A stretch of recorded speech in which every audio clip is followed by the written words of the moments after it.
Chapter 2. Strong Temptations, Strategic Movements, the Innocents Beguiled. Saturday morning was come, and all the summer world was bright and fresh and brimming with life. There was a song in every heart, and if the heart was young, the music issued at the lips. There was cheer in every face, and a spring in every step. The locust trees were in bloom, and the fragrance of the blossoms filled the air.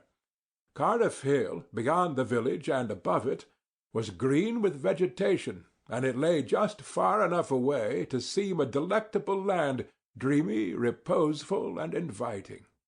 Tom appeared on the sidewalk with a bucket of whitewash and a long-handled brush. He surveyed the fence, but all gladness left him, and a deep melancholy settled down upon his spirit. 30 yards of board fence 9 feet high. Life to him seemed hollow, and existence but a burden. Sighing, he dipped his brush and passed it along the topmost plank, repeated the operation, did it again, compared the insignificant whitewashed streak with the far-reaching continent of unwhitewashed fence, and sat down on a tree-box, discouraged. Jim came skipping out at the gate with a tin pail and singing Buffalo Gals. Bringing water from the town pump had always been hateful work in Tom's eyes before, but now it did not strike him so. He remembered that there was company at the pump. White, mulatto, and negro boys and girls were always there, waiting their turns, resting, trading playthings, quarreling, fighting, skylarking, and he remembered that although the pump was only 150 yards off, Jim never got back with a bucket of water under an hour, and even then somebody generally had to go after him. Tom said, "Say, Jim, I'll fetch the water if you whitewash some." Jim shook his head and said, "Can't, Mars Tom. Old missus, she told me I got to go and get this water and not stop fooling around with anybody. She says she s'pect Mars Tom gwine to ask me to whitewashin', so she told me to go 'long and tend my own business. She lied she'd tend to the whitewashin'." "Oh, never you mind what she said, Jim. That's the way she always talks. Give me the bucket. I won't be gone only a minute. She won't ever know." "Oh, I dasn't, Mars Tom. Old missus, she'd take and tar the head off of me. 'Deed she would." She never licks anybody. Whacks 'em over the head with her thimble, and who cares for that, I'd like to know. She talks awful, but talk don't hurt. Anyways, it don't if she don't cry.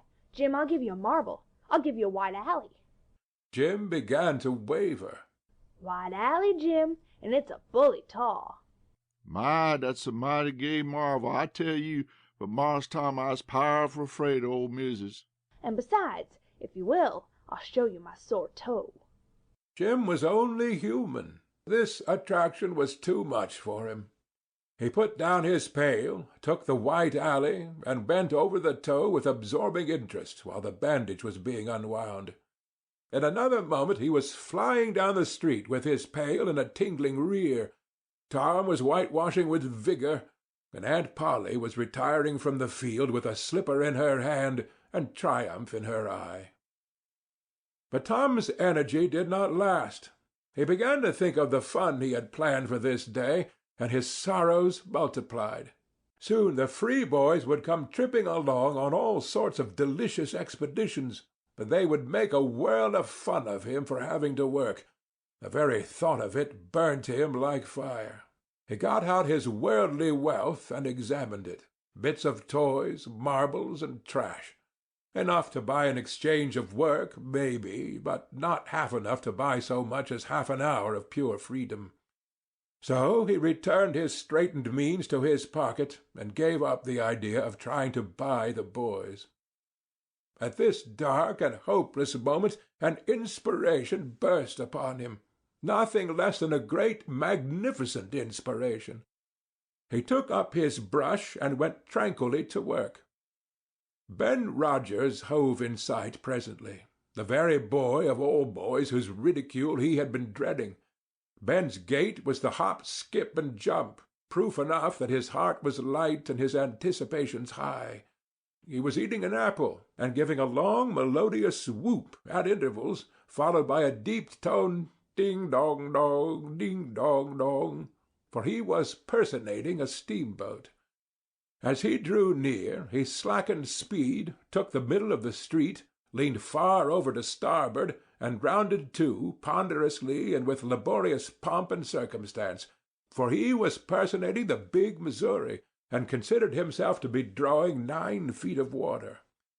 He was boat and captain and engine bells combined, so he had to imagine himself standing on his own hurricane deck, giving the orders and executing them.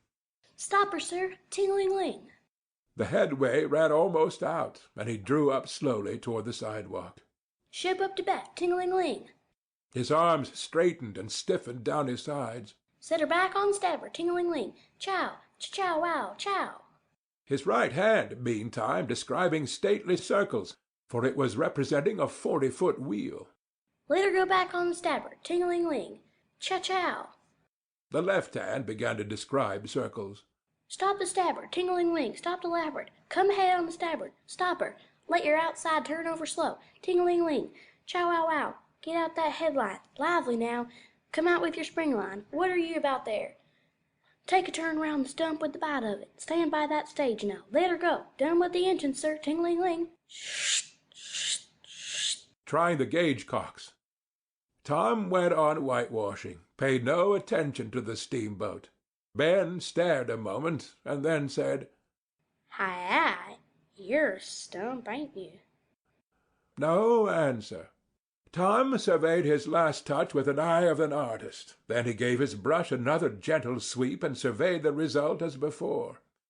Ben ranged up alongside of him. Tom's mouth watered for the apple, but he stuck to his work. Ben said, "Hello, old chap. You got to work, hey?" Tom wheeled suddenly and said, "Why, it's you, Ben. I weren't noticing." "Say, I'm going in a swimming, I am. Don't you wish you could? But of course you'd rather work, wouldn't you? Course you would." Tom contemplated the boy a bit and said, "What do you call work?" "Why, ain't that work?" Tom resumed his whitewashing, and answered carelessly, "Well, maybe it is and maybe it ain't. All I know is it suits Tom Sawyer." "Oh, come now. You don't mean to let on that you like it." The brush continued to move. "Like it? Well, I don't see why I oughtn't to like it. Does a boy get a chance to whitewash a fence every day?" That put the thing in a new light. Ben stopped nibbling his apple. Tom swept his brush daintily back and forth, stepped back to note the effect, added a touch here and there, criticized the effect again. Ben, watching every move and getting more and more interested, more and more absorbed. Presently he said, "Say, Tom, let me whitewash a little."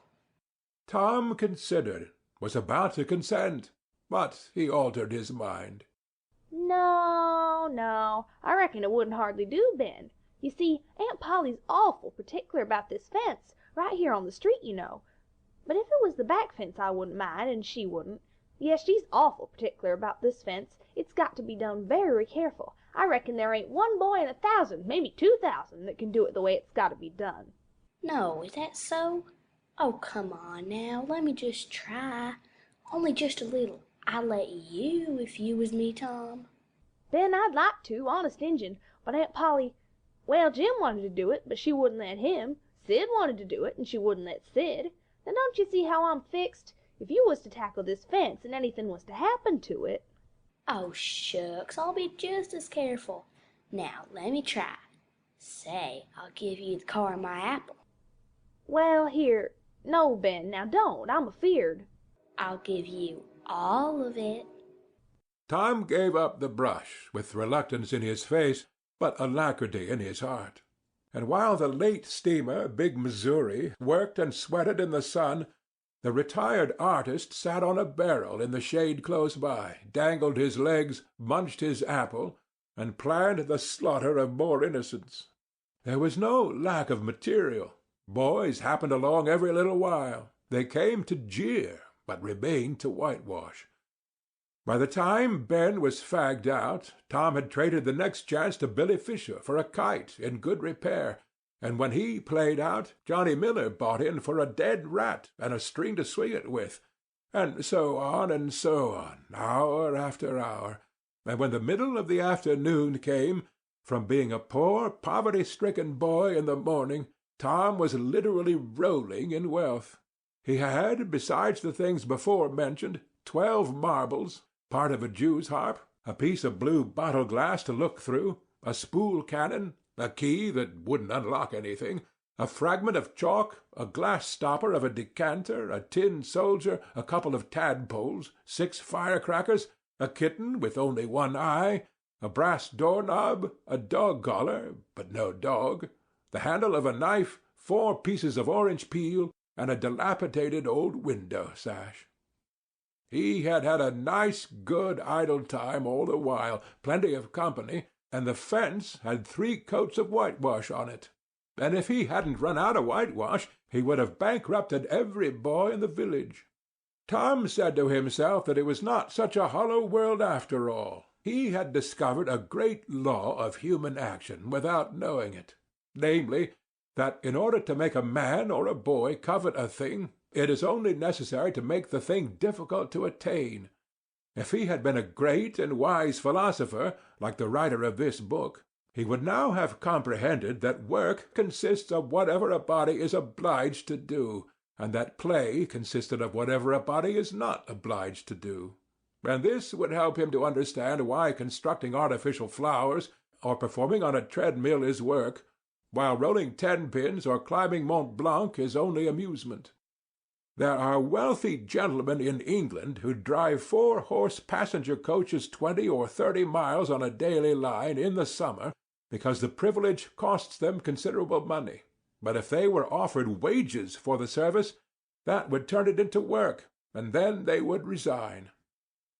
The boy mused awhile over the substantial change which had taken place in his worldly circumstances, and then wended toward headquarters to report. Chapter 3. Tom as a General, Triumph and Reward, Dismal Felicity, Commission and Omission. Tom presented himself before Aunt Polly, who was sitting by an open window in a pleasant rearward apartment, which was bedroom, breakfast-room, dining-room, and library combined. The balmy summer air, the restful quiet, the odor of the flowers, and the drowsing murmur of the bees had had their effect, and she was nodding over her knitting, for she had no company but the cat, and it was asleep in her lap. Her spectacles were propped up on her grey head for safety.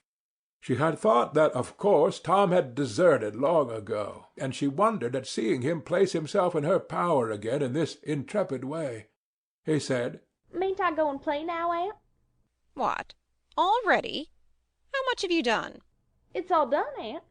"Tom, don't lie to me. I can't bear it." "I ain't, Aunt. It is all done." Aunt Polly placed small trust in such evidence. She went out to see for herself, and she would have been content to find 20% of Tom's statement true.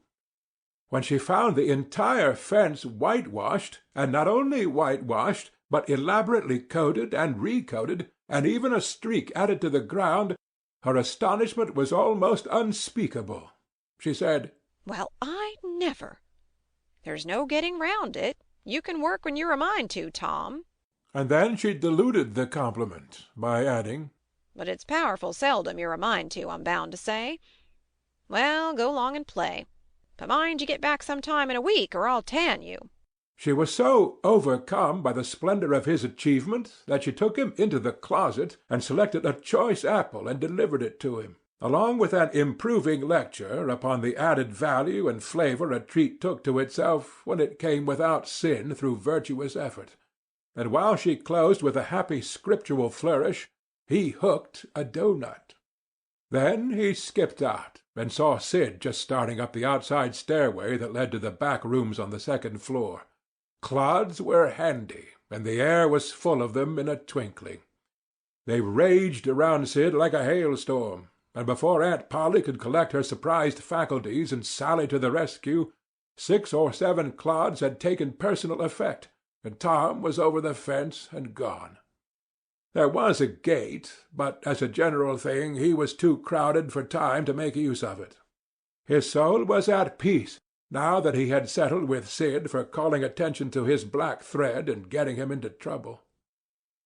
Tom skirted the block and came round into a muddy alley that led by the back of his aunt's cow stable.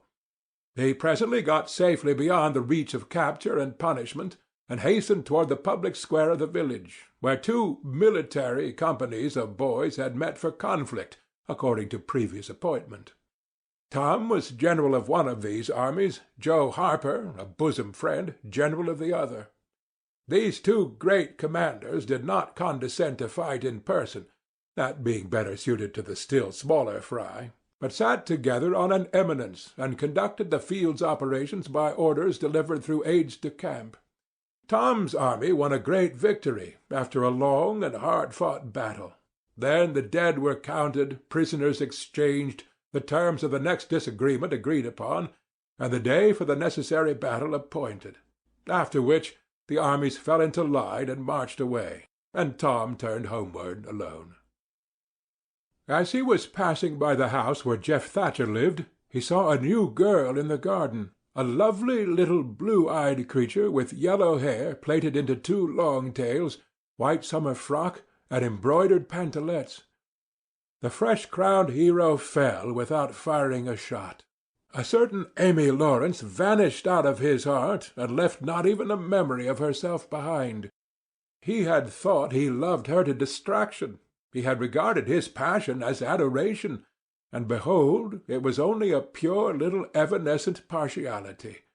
He had been months winning her. She had confessed hardly a week ago. He had been the happiest and the proudest boy in the world only 7 short days, and here, in an instant of time, she had gone out of his heart like a casual stranger whose visit is done.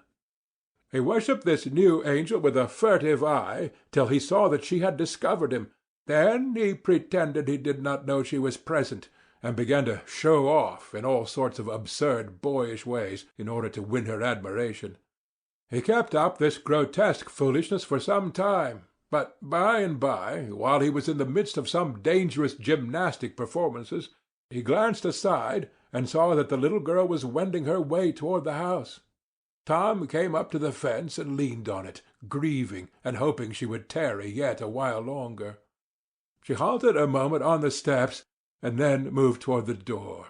Tom heaved a great sigh as she put her foot on the threshold, but his face lit up right away, for she tossed a pansy over the fence a moment before she disappeared. The boy ran around and stopped within a foot or two of the flower, and then shaded his eyes with his hand and began to look down street, as if he had discovered something of interest going on in that direction.